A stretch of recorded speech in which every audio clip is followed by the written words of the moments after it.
ꯈꯨꯔꯨꯝꯖꯔꯤ coffee with Times of Manipur ꯃꯤꯡ ꯇꯥꯕꯤꯔꯤꯕꯁꯤꯡꯕꯨ ꯑꯍꯥꯟꯕꯗ ꯇꯔꯥꯝꯅ ꯑꯣꯛꯆꯔꯤ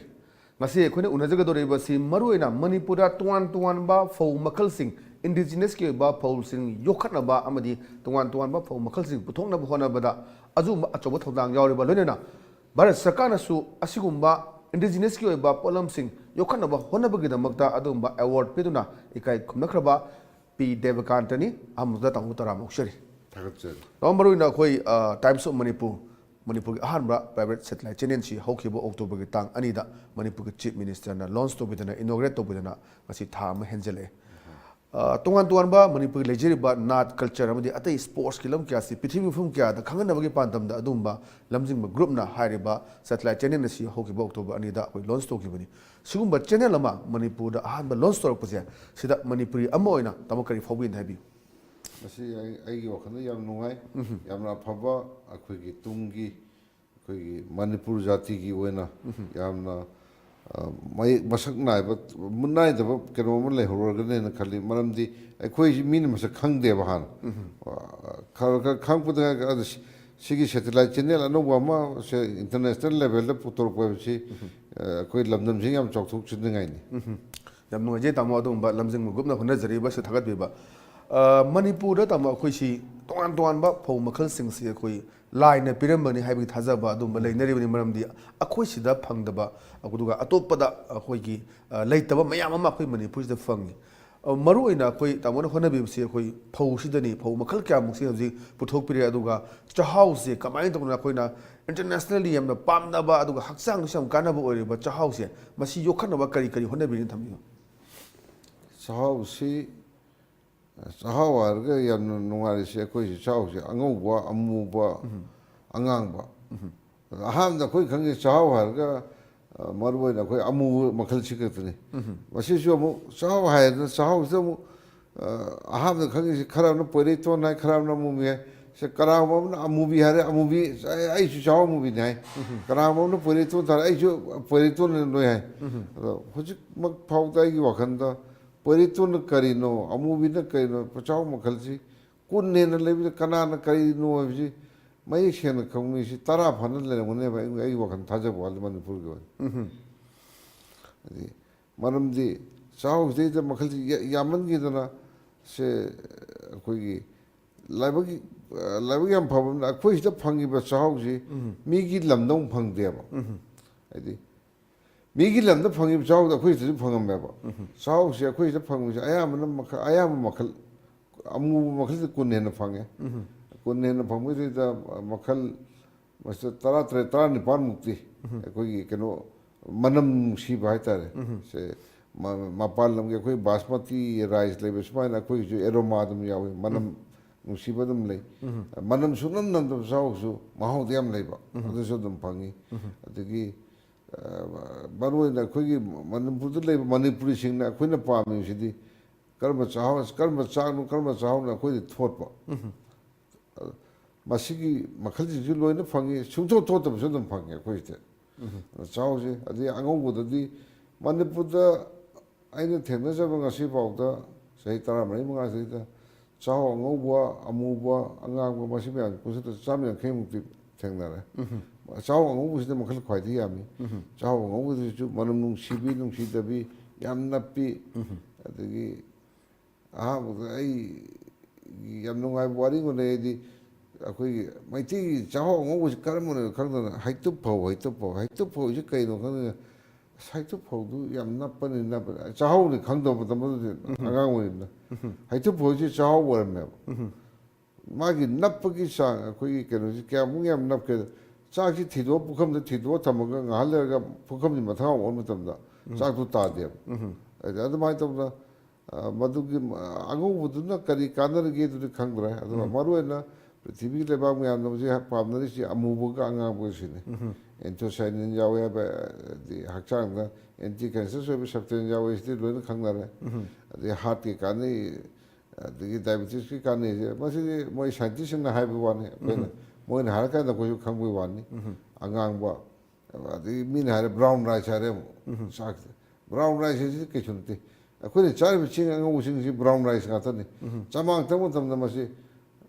brown machu chamna brown rice hai ba tongan ba variety ma leite ba am noi jabi tamona tongan ton ba khoigi chahau gi lamda su thigat pi dana do maruina khoigi maitai gi tongan don ba phau makhal haiba tai tamo so far hoji phau da tamona thigat pi bada yokhat pi bada akhuna tajabada khoigi maitai gi ba leijaba haiba tare khoigi phawoi bi adagi leiriba mayam sing asi thaba aduga masi pak sanna khoigi thana hona bada achauba awareness program pangthok tana hona biba kari kari phau makhal simna tamo hoji leiriba tamona thigat pi bisi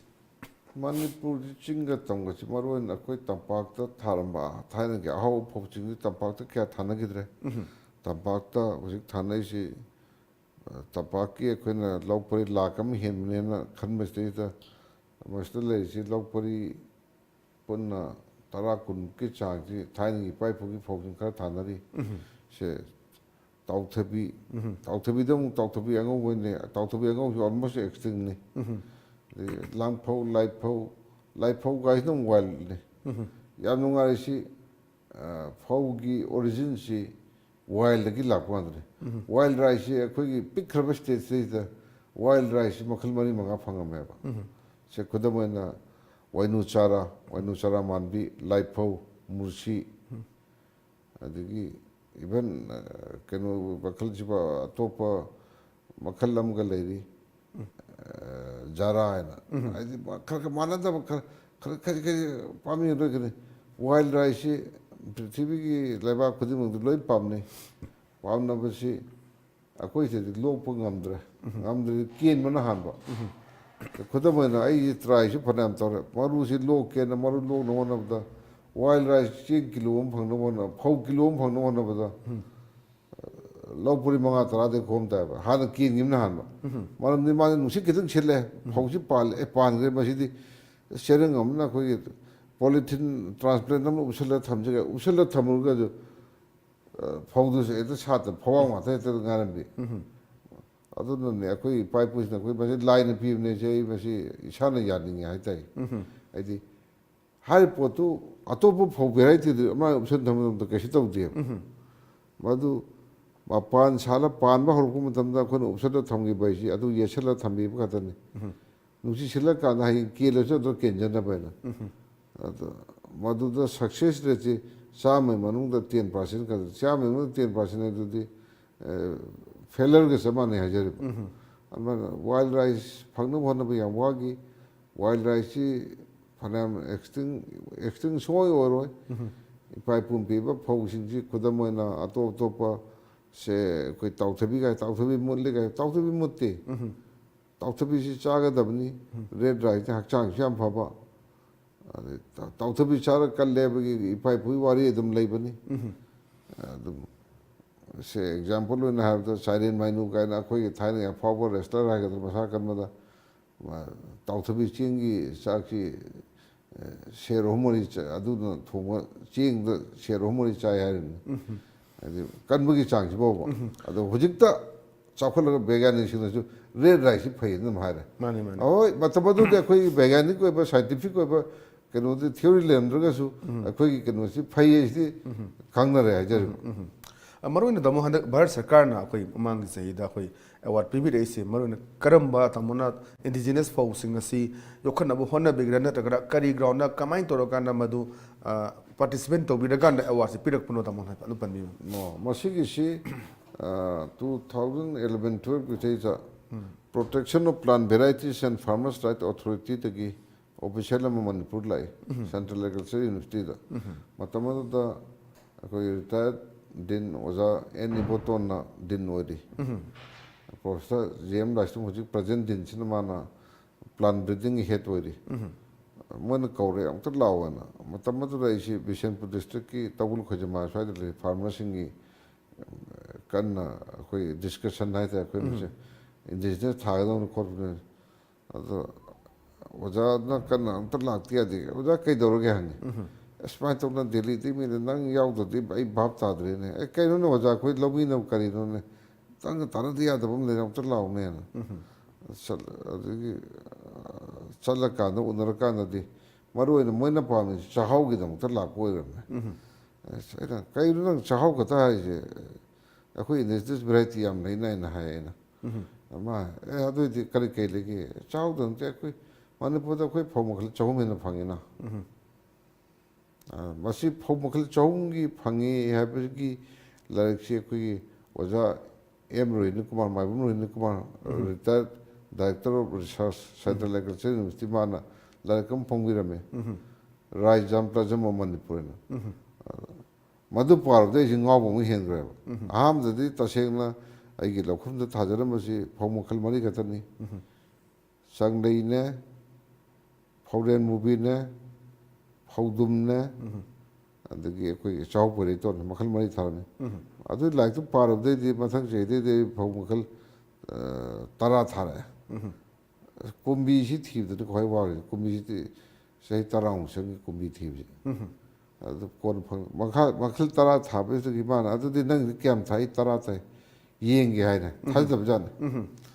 ꯌꯦꯡꯉꯨꯁꯤꯅ ꯑꯗꯨ ꯃꯇꯝꯗ ꯑꯣꯖꯥ ꯏꯕꯣꯇꯣꯟꯅ ꯒꯥꯔꯤ ꯄꯤꯕꯤꯔꯦ ꯆꯠꯂ ꯌꯦꯡꯕꯗ ꯃꯥꯁꯤ ꯉꯛꯉꯛꯑꯦꯕ ꯑꯁ ꯅꯪ ꯁꯤ ꯀꯃꯥꯏꯅ ꯇꯧꯔꯤꯅꯣ ꯁꯤ ꯅꯪ ꯀ꯭ꯔꯣꯁ ꯄꯣꯂꯤꯅꯦꯁꯟ ꯇꯧꯔꯣꯏꯗ꯭ꯔꯥ ꯑꯩꯅ ꯇꯧꯔꯣꯏ ꯀꯔꯤꯒꯤꯅꯣ ꯇꯧꯔꯣꯏꯗꯣꯏꯗꯤ ꯃꯔꯝꯗꯤ ꯐꯧ ꯁꯤꯅ ꯗ꯭ꯌꯨꯔꯦꯁꯟ 90 ꯗꯦꯖꯅꯤ ꯁꯤꯅ 75 ꯗꯦꯖꯅꯤ ꯁꯤꯅ 120 ꯗꯦꯖꯅꯤ ꯁꯤꯅ 150 ꯗꯦꯖꯅꯤ ꯍꯥꯏꯔꯦ ꯑꯩꯉꯣꯟꯗ ꯍꯪꯉꯤ ꯅꯪ ꯍꯥꯟꯅ ꯑꯦꯒ꯭ꯔꯤꯀꯜꯆꯔ ꯕꯦꯛꯒ꯭ꯔꯥꯎꯟ ꯑꯣꯏꯔꯛꯄ꯭ꯔꯥ ꯑꯣꯏꯗꯦ ꯍꯥꯏꯕ ꯁꯤꯗꯤ ꯑꯦꯛꯁꯄꯤꯔꯤꯌꯦꯟꯁꯅꯤ ꯃꯔꯝꯗꯤ ꯐꯧ ꯑꯃꯒ ꯐꯧꯒ ꯀ꯭ꯔꯣꯁ ꯄꯣꯂꯤꯅꯦꯁꯟ ꯇꯧꯕꯁꯦ ꯈꯪꯕꯅꯤꯅ ꯀꯃꯥꯏꯅ ꯇꯧꯍꯜꯂꯣꯏꯗꯣꯏꯒꯦ ꯃꯥꯅ ꯂꯩ ꯁꯥꯠꯄ ꯃꯇꯝꯗꯣ ꯑꯅꯤꯗꯨ ꯃꯥꯟꯅꯗ꯭ꯔꯒꯗꯤ ꯀ꯭ꯔꯣꯁ ꯄꯣꯂꯤꯅꯦꯁꯟ ꯁꯨꯡꯇꯧ ꯇꯧꯔꯣꯏ ꯍꯥꯏꯖꯔꯤꯕ ꯑꯗꯨꯃꯥꯏꯅ ꯇꯧꯕꯗꯩꯗꯤ ꯑꯁ ꯑꯗꯨꯗꯤ ꯅꯪ ꯁꯨꯃꯥꯏꯅ ꯇꯧꯅ ꯑꯩꯈꯣꯏꯒꯤ ꯚꯥꯔꯠ ꯁꯔꯀꯥꯔꯒꯤ PPP-FRꯒꯤ ꯑꯦꯋꯥꯔꯗ ꯑꯃꯗꯤ ꯅꯪ ꯁꯣꯏꯗꯅ ꯐꯥꯎꯅꯤ ꯑꯩ ꯅꯪꯒꯤ award or reward I don't care ꯍꯥꯏ I am not interested in your award or reward ꯃꯥꯅ ꯑꯩꯉꯣꯟꯗ ꯄ꯭ꯂꯤꯠ ꯌꯥꯝ ꯐꯖꯕ ꯑꯃ ꯍꯥꯏ you will be the first person from the entire North East region ꯅꯪꯒꯤ ꯔꯤꯖꯟꯒꯤ ꯈꯜꯂꯒ ꯅꯪ ꯊꯥꯖꯜꯂꯨ ꯁꯣꯏꯗꯅ ꯅꯪꯅ ꯇꯧꯔꯤꯕ ꯀꯩꯅꯣꯁꯤꯡꯁꯤ ꯑꯩꯈꯣꯏꯁꯨ ꯏꯈꯠꯂꯒꯦ ꯕꯥꯏꯑꯣꯗꯥꯇꯥꯁꯤ ꯏꯈꯠꯀꯅꯤ ꯑꯗꯣ ꯅꯪꯒꯤ ꯁꯣꯝꯗ ꯁꯤꯗꯩꯁꯨ ꯆꯦ ꯑꯃ ꯏꯍꯜꯂꯛꯎ ꯍꯥꯏꯗꯤ ꯅꯪꯅ ꯇꯧꯔꯤꯁꯦ ꯑꯩꯈꯣꯏꯁꯨ ꯑꯩꯁꯨ ꯏꯁꯥꯃꯛꯅ ꯎꯔꯦ ꯃꯣꯏ ꯐꯣꯇꯣꯒ ꯁꯨꯝ ꯅꯪ ꯑꯇꯩ ꯀꯥꯏ ꯇꯧꯏ ꯑꯩꯒꯤ ꯐꯥꯔꯃꯔꯁꯤꯡ ꯈꯔ ꯇꯧꯏ ꯈꯔ ꯊꯥꯍꯜꯂꯤ ꯆꯠꯄ ꯌꯦꯡꯅꯤꯡꯉꯦ ꯍꯥꯏꯔꯦ ꯌꯦꯡꯅꯤꯡꯉꯦꯅ ꯃꯇꯝ ꯑꯗꯨꯗ ꯑꯩꯈꯣꯏ ꯕꯤꯁꯦꯝꯄꯨꯔ ꯗꯤꯁꯇ꯭ꯔꯤꯛ ꯊꯧꯕꯥꯜ ꯗꯤꯁꯇ꯭ꯔꯤꯛ ꯃꯔꯨꯑꯣꯏꯅ ꯗꯤꯁꯇ꯭ꯔꯤꯛ ꯑꯅꯤꯁꯤ ꯀꯣꯏꯅ ꯆꯠꯂ ꯐꯥꯔꯃꯔꯁꯤꯡꯗ ꯏꯟꯇꯔꯦꯛ ꯇꯧꯔꯦ ꯃꯣꯏꯅ ꯊꯥꯔꯝꯕ ꯃꯌꯥꯝꯗꯨꯗ ꯃꯥꯁꯦ ꯄꯨꯡꯉꯛꯈ꯭ꯔꯦꯕ ꯑꯁ ꯅꯪ ꯈꯨꯗꯛꯇ ꯊꯥꯖꯜꯂꯣ ꯁꯣꯏꯗꯅ ꯐꯪꯅꯦꯅ ꯑꯩ ꯑꯗꯨꯗ ꯑꯦꯋꯥꯔꯗ ꯐꯪꯅꯤꯡꯉꯥꯏ ꯃꯣꯏ ꯃꯌꯥꯝ ꯆꯪꯗ ꯏꯁꯜꯂꯒ ꯑꯩꯕꯨ ꯁꯣꯏ ꯇꯧꯈꯤꯕ ꯈꯛꯇꯅꯤ ꯂꯥꯏꯕꯛ ꯐꯗꯅ 2012ꯇ ꯍꯧꯖꯤꯛ ꯃꯣꯏ ꯑꯦꯋꯥꯔꯗꯁꯤ ꯂꯥꯎꯊꯣꯛꯈ꯭ꯔꯦ ꯄꯤꯕꯅ 13ꯗ ꯄꯤꯕꯅꯤ ꯁꯨꯃꯥꯏꯅ ꯇꯧꯗꯅ ꯑꯩꯈꯣꯏ ꯃꯔꯨꯑꯣꯏꯅ ꯃꯣꯏꯅ ꯍꯥꯏꯔꯤꯕ ꯚꯥꯔꯠ ꯁꯔꯀꯥꯔꯅꯁꯨ ꯑꯩꯈꯣꯏꯒꯤ ꯂꯩꯖꯔꯝꯕ ꯏꯟꯗꯤꯖꯤꯅꯁꯀꯤ ꯑꯣꯏꯕ ꯄꯣꯠꯁꯤꯗꯩꯗ ꯌꯣꯛꯈꯠꯅꯕ ꯍꯣꯠꯅꯔꯤꯕꯁꯤ ꯍꯧꯖꯤꯛ ꯇꯣꯉꯥꯟ ꯇꯣꯉꯥꯟꯕ ꯑꯩꯈꯣꯏ ꯆꯥꯛꯍꯥꯎꯒꯤꯗ ꯍꯧꯖꯤꯛ ꯄꯦꯇꯦꯟ ꯂꯧꯅꯕꯒꯤ ꯑꯆꯧꯕ ꯋꯥꯐꯝ ꯑꯃ ꯂꯥꯛꯏ ꯑꯩꯈꯣꯏꯒꯤ ꯑꯣꯏꯕ ꯄꯣꯠꯁꯤꯡꯁꯤ ꯑꯩꯈꯣꯏꯅ ꯄꯦꯇꯦꯟ ꯂꯧꯍꯧꯗꯕꯁꯤꯅ ꯃꯔꯝ ꯑꯣꯏꯔꯀꯥꯟꯗ ꯏꯚꯟ ꯑꯩꯈꯣꯏ ꯎ ꯃꯣꯔꯣꯛꯀꯤꯁꯨꯅꯤ ꯑꯇꯣꯞꯄ ꯁ꯭ꯇꯦꯠꯅ ꯃꯈꯣꯏꯒꯤꯅꯤ ꯍꯥꯏꯅ ꯂꯩꯕ ꯁꯨꯃꯥꯏꯅ ꯇꯧꯗꯅ ꯑꯩꯈꯣꯏ ꯀꯟꯁꯔꯟ ꯑꯣꯊꯣꯔꯤꯇꯤ ꯂꯩꯔꯤꯕ ꯑꯗꯨꯒ ꯃꯅꯤꯄꯨꯔ ꯁꯔꯀꯥꯔ ꯇꯧꯔꯀꯥꯟꯗ ꯑꯩꯈꯣꯏꯒꯤ ꯂꯩꯖꯔꯤꯕ ꯊꯥꯏꯅꯗꯒꯤ ꯂꯩꯖꯔꯕ ꯑꯩꯈꯣꯏ ꯁꯤ ꯈꯛꯇꯪꯗ ꯐꯪꯖꯕ ꯄꯣꯠꯁꯤꯡꯁꯤ ꯄꯦꯇꯦꯟ ꯂꯧꯍꯧꯕꯒꯤ ꯇꯉꯥꯏꯐꯗꯕ ꯂꯩꯕ꯭ꯔꯥꯅ ꯈꯜꯂꯤ ꯁ꯭ꯋꯥꯏꯗ ꯇꯥꯃꯣꯒꯤ ꯀꯔꯤ ꯃꯣꯠ ꯂꯩ ꯌꯥꯝ ꯗꯔꯀꯥꯔ ꯑꯣꯏ ꯃꯁꯤꯗ ꯃꯤ ꯍꯨꯜꯂꯒ ꯉꯥꯡꯕꯁꯤ ꯉꯥꯡꯅꯤꯡꯗꯦ ꯃꯔꯝꯗꯤ ꯂꯩꯔꯤꯕ ꯑꯩꯈꯣꯏꯒꯤ ꯂꯧꯎ ꯁꯤꯡꯎ ꯑꯩꯈꯣꯏꯒꯤ ꯗꯥꯏꯔꯦꯛꯇꯣꯔꯦꯠ ꯑꯣꯏꯒꯦꯔꯥ ꯑꯗꯒꯤ ꯀꯃꯤꯁꯅꯥꯔ ꯑꯣꯏꯒꯦꯔꯥ ꯀꯩꯅꯣ ꯆꯤꯐ ꯁꯦꯀ꯭ꯔꯦꯇꯔꯤ ꯑꯣꯏꯒꯦꯔꯥ ꯃꯤꯅꯤꯁꯇꯔ ꯑꯣꯏꯒꯦꯔꯥ ꯑꯩꯈꯣꯏ ꯂꯝꯁꯦ ꯑꯩ ꯈꯜꯂꯦꯅ ꯂꯧꯗꯦ ꯃꯣꯏꯅ ꯈꯟꯕꯤꯔꯝꯃꯒꯗꯤ ꯅꯍꯥꯟꯅ ꯂꯧꯕ ꯌꯥꯏ ꯂꯧꯐꯝ ꯊꯣꯛ ꯃꯣꯏ ꯃꯁꯥꯅ ꯈꯪꯉꯤꯕꯅꯤ ꯑꯗꯣ ꯎ ꯃꯣꯔꯣꯛꯁꯤꯁꯨ ꯃꯤꯅ ꯂꯧꯒꯦ ꯍꯥꯏꯁꯦ ꯎ ꯃꯣꯔꯣꯛꯁꯤꯁꯨ ꯃꯤꯅ ꯂꯧꯒꯦꯁꯨ ꯂꯧꯖꯁꯅꯨ ꯑꯩꯈꯣꯏꯁꯨ ꯂꯧꯕ ꯌꯥꯏꯑꯕ ꯃꯔꯝꯗꯤ ꯅꯥꯒꯥꯂꯦꯟ ꯐꯪꯉꯤ ꯚꯦꯔꯥꯏꯇꯤꯗ ꯑꯩꯈꯣꯏ ꯐꯪꯉꯤꯁꯤ ꯃꯥꯟꯅꯗꯦꯕ ꯑꯁꯥꯝ ꯐꯪꯉꯤꯁꯤꯁꯨ ꯃꯥꯟꯅꯗꯦꯕ ꯑꯗꯣ ꯃꯃꯤꯡꯗꯤ ꯅꯥꯒꯥꯂꯦꯟꯗꯗꯤ ꯄꯦꯇꯦꯟ ꯂꯧꯋꯦ ꯑꯦꯅꯤ ꯏꯟꯇꯔꯅꯦꯠꯇ ꯀꯔꯤꯗ ꯋꯦꯕꯁꯥꯏꯠꯇꯗꯤ ꯚꯨꯠ ꯖꯣꯂꯣꯀ꯭ꯌꯥ ꯆꯠꯈ꯭ꯔꯦ ꯚꯨꯠ ꯖꯣꯂꯣꯀ꯭ꯌꯥꯁꯤ ꯑꯁꯥꯃꯤꯁꯇ ꯎ ꯃꯣꯔꯣꯛꯁꯤ ꯚꯨꯠ ꯖꯣꯂꯣꯀ꯭ꯌꯥ ꯀꯧꯏ ꯑꯗꯒꯤ Nagaland king chilli or Naga chilli ꯀꯧꯏ ꯑꯩꯈꯣꯏ ꯎ ꯃꯣꯔꯣꯛ ꯍꯥꯏꯔꯦ ꯚꯦꯔꯥꯏꯇꯤꯁꯦ ꯑꯝꯇ ꯃꯥꯟꯅꯗꯦ ꯍꯥꯏꯖꯔꯤꯕ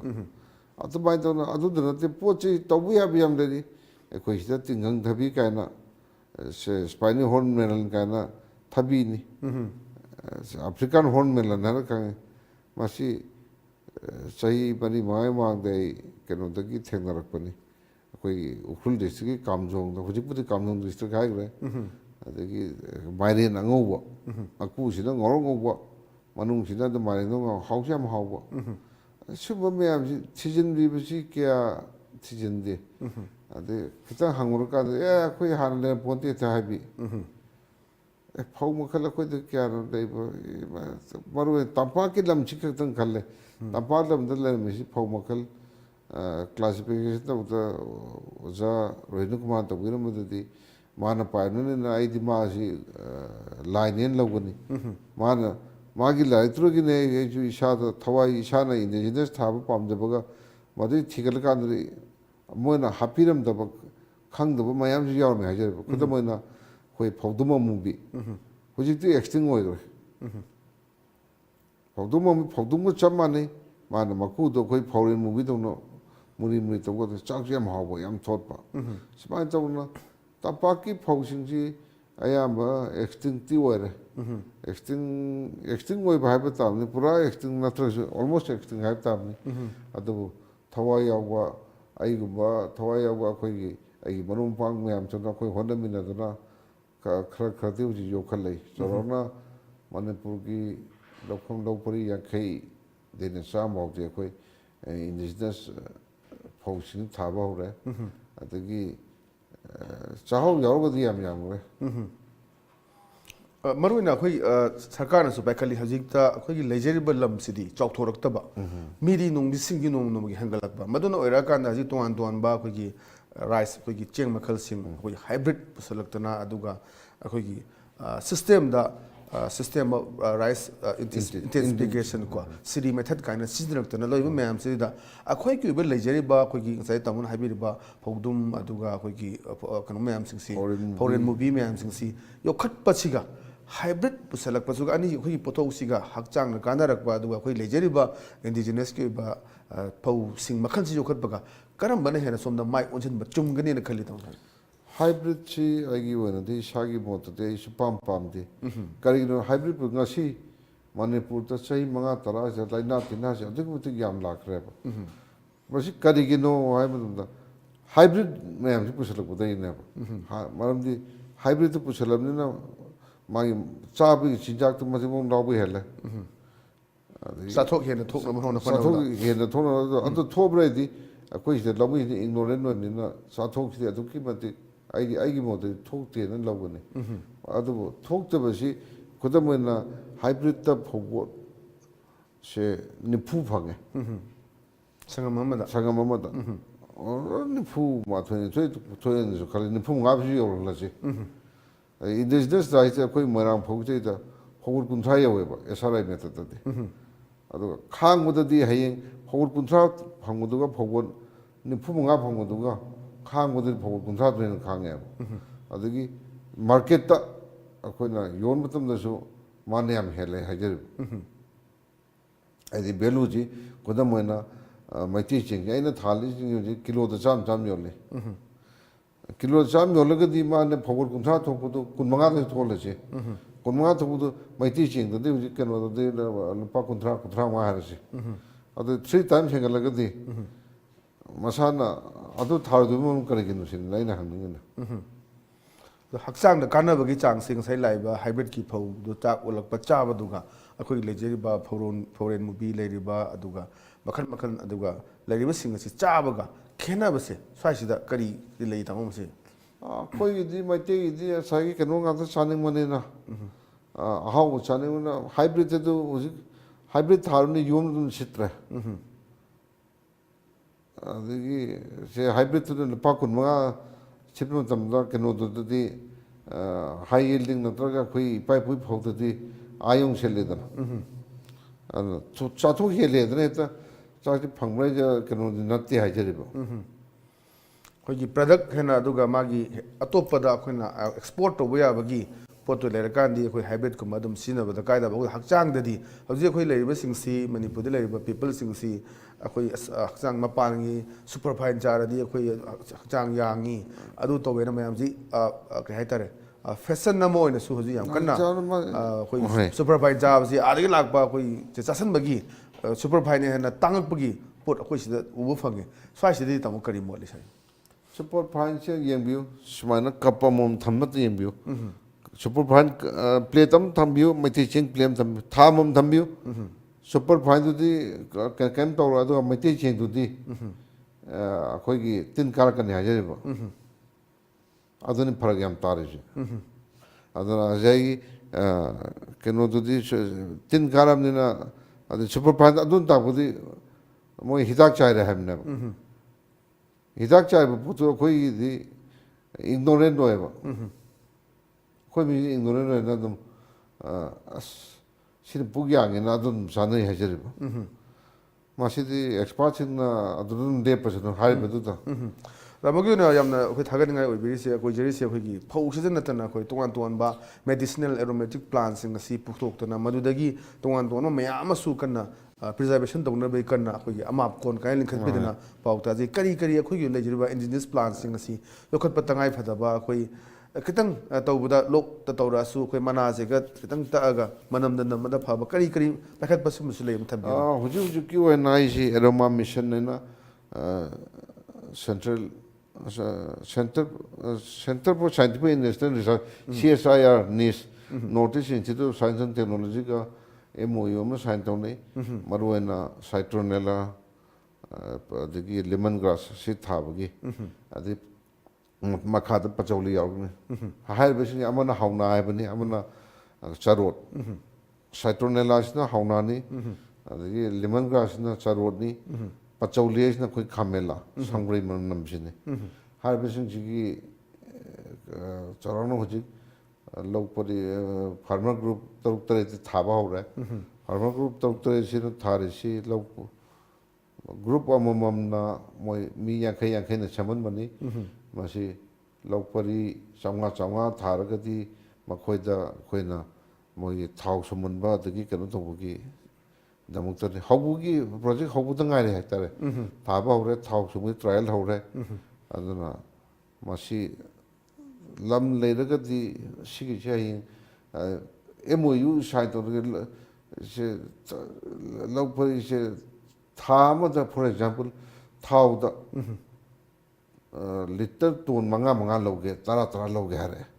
अखोई से था जमने तो पीबे ngam dreba ai ne adu nang adu long no one of the it will take at least minimum 5 years hai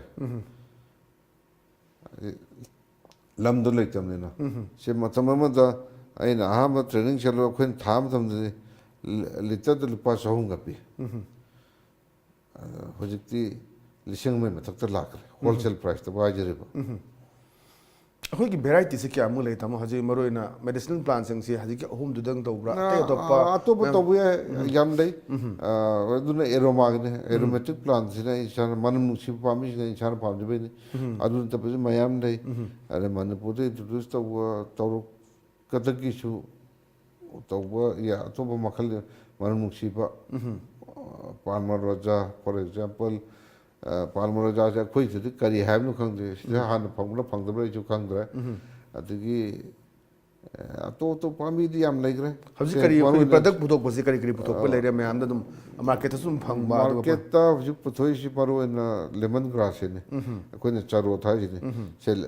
se green tea ka na puthok manipur go puthok re da adigi se Churchampur district ta Dr. R Sangai na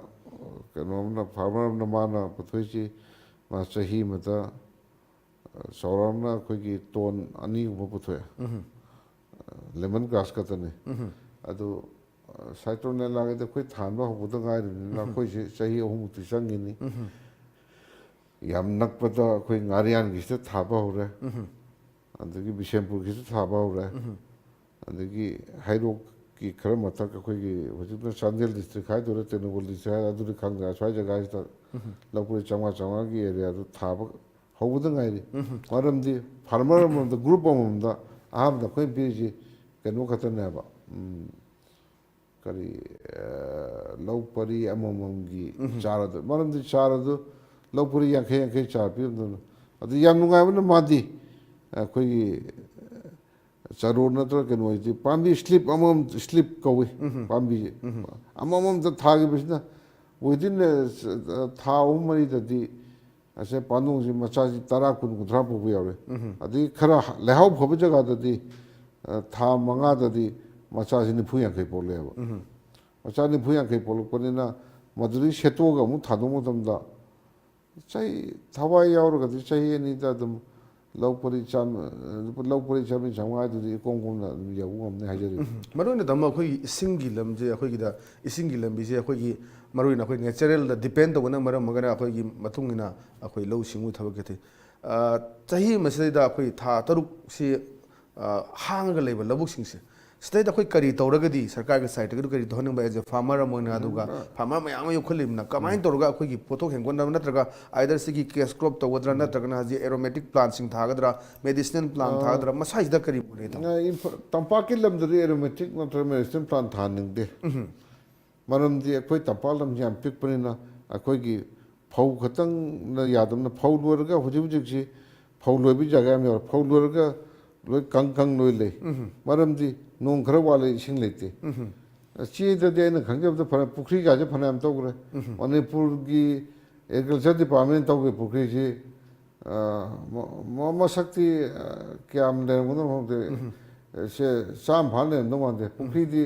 1,000 ꯃꯊꯛꯇ ꯇꯧꯔꯝꯃꯅꯤ ꯄꯨꯈ꯭ꯔꯤꯁꯤ ꯃꯁꯤ ꯐꯅꯌꯥꯝ ꯃꯃꯥꯡꯗꯁꯨ propose ꯇꯧꯏ ꯀꯅꯥꯒꯨꯝꯕ ꯂꯧ ꯄꯔꯤ 10ꯒꯤ compact ꯁꯦ ꯂꯧꯀꯣꯟ ꯑꯃ ꯂꯧ ꯄꯔꯤ 10 ꯂꯩꯔꯦ ꯈꯜꯂꯁꯤ ꯁꯦ ꯂꯧꯄꯨꯗꯤ ꯃꯗꯨ 50ꯅꯦꯅꯁꯨ ꯈꯜꯂꯁꯤ ꯃꯗꯨ ꯃꯌꯥꯏ ꯊꯪꯕ ꯖꯒꯥꯗꯨꯗ ꯂꯧ ꯄꯔꯤ ꯑꯃ ꯄꯨꯈ꯭ꯔꯤ ꯐꯨꯠ 10 ꯂꯨꯟ ꯇꯧꯈꯤꯕ ꯃꯇꯝꯗ ꯂꯧꯀꯣꯟꯗꯨꯒꯤ ꯂꯧ ꯄꯔꯤ 9ꯗꯨꯅ ꯃꯥꯅ ꯐꯪꯗꯣꯏ ꯆꯥꯊꯣꯛꯇꯤ ꯆꯍꯤ ꯑꯃꯗ 3 ꯂꯛꯅꯦꯕ ꯃꯌꯥꯝꯗꯨ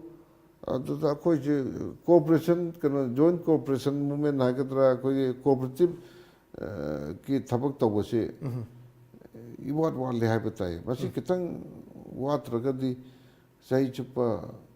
ꯍꯥꯏꯔꯤꯕ ꯃꯐꯝꯗꯨ ꯂꯧ ꯄꯔꯤ ꯑꯃꯗꯨ ꯄꯨꯈ꯭ꯔꯤꯗꯨ ꯂꯩꯖꯔꯒꯗꯤ ꯃꯁꯥꯅ ꯏꯁꯤꯡꯗꯨ ꯂꯩꯔꯒꯗꯤ ꯊꯕꯛꯁꯦ ꯑꯩꯈꯣꯏꯅ ꯇꯧꯅꯤꯡꯕ ꯊꯕꯛ ꯂꯣꯏꯅ ꯇꯧ ꯉꯝꯃꯦꯕ ꯁꯦ ꯈꯨꯗꯝ ꯑꯣꯏꯅ ꯍꯧꯖꯤꯛ M27 ꯍꯨꯟꯕ ꯍꯧꯅꯕ ꯌꯥꯎꯅꯈ꯭ꯔꯦ ꯑꯗꯒꯤ ꯁꯦ M27 ꯅꯠꯇꯕ ꯑꯇꯣꯞꯄ ꯃꯈꯜ ꯃꯌꯥꯝ ꯇꯧꯔꯦ ꯆꯥꯡꯌꯦꯡꯗꯤ ꯃꯃꯥꯡꯗ ꯁꯦ ꯍꯪꯒꯥꯝ ꯑꯉꯧꯕ ꯊꯥꯗꯅ ꯈꯣꯠꯇꯅ ꯑꯩꯈꯣꯏ ꯐꯅꯌꯥꯝ ꯌꯦꯡꯉꯦ ꯍꯪꯒꯥꯝꯁꯤꯃ ꯑꯗꯨꯝ ꯄꯛꯅꯩ ꯄꯛꯅꯕ ꯍꯥꯏꯁꯤ ꯅꯣꯡꯃꯒꯤ ꯀ꯭ꯂꯥꯏꯃꯦꯠ ꯆꯦꯟꯖꯅ ꯑꯩꯈꯣꯏꯗ ꯑꯗꯨꯛꯀꯤ ꯃꯇꯤꯛ